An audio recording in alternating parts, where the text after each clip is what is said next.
Hai semuanya, di depan saya ada ACER Iconia M10. Dan saya akan berbagi cara menutup aplikasi yang berjalan di perangkat ini. Jadi, kita harus membuka aplikasi baru, kayak. Tergantung navigasi kamu bisa melakukannya berbeda.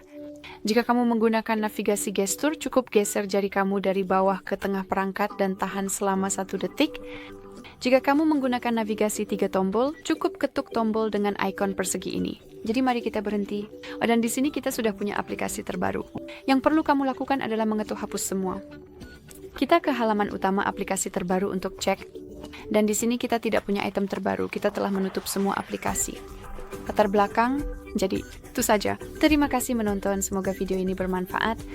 Dan jika iya, silakan tekan tombol subscribe dan beri jempol ke atas.